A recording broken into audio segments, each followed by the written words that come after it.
வணக்கம் வேலூர். இன்று 2025ஆம் ஆண்டு ஜனவரி மாதம் 30ஆம் தேதி, குரோதி வருடம் தை மாதம் 17ஆம் நாள், வியாழக்கிழமை. நம்மளை விட அதிக அனுபவம் வாய்ந்த மூத்தவர்கள்ட்ட இருந்து கத்துக்கிறதுக்கு நிறைய விஷயம் இருக்கு.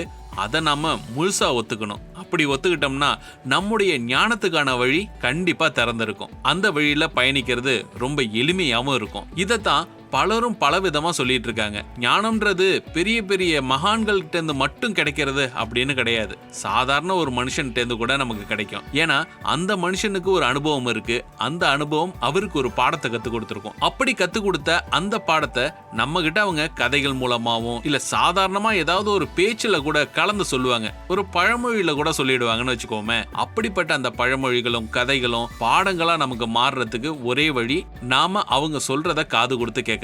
இதுதான் மகாத்மா காந்தி என்ன சொல்லியிருக்காருன்னா, ஒரு புத்திசாலி மாதிரி நீங்க செயல்படணும்னா இன்னைக்கு இருக்கக்கூடிய இளைய தலைமுறையினர் முன்னோடிகளை பார்த்து அவங்க கிட்ட இருந்து கத்துக்கணும். அதுதான் உண்மையான கல்வி அப்படின்னு சொல்லியிருக்காரு. சோ புத்திசாலிகளா நாம மாறணும்னா மகாத்மா காந்தி சொன்ன இந்த ஒரு விஷயத்தையும் நம்ம மனசுல வச்சுக்கணும்.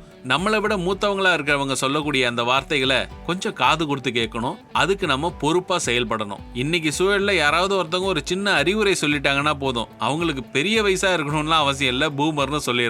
ஆனா அப்படிலாம் சொல்லாம அவங்க சொல்றத கொஞ்சம் காது கொடுத்து கேட்டு அவங்க கிட்டே இருந்து கிடைக்கக்கூடிய அந்த பாடத்தை நம்ம வாழ்க்கையில பயன்படுத்தணும்னா ஞானத்துக்கான வழி கண்டிப்பா திறந்திருக்கு. அந்த வழியில நாம போறது ரொம்ப ஈஸியாவும் இருக்கும். சோ இந்த ஒரு விஷயத்த மனசுல வச்சுக்குவோம். இன்னைக்கு நாளை சிறப்பா தொடங்குவோம். அதுக்கு VIT பண்பலை 90.8 வாழ்த்துக்கள்.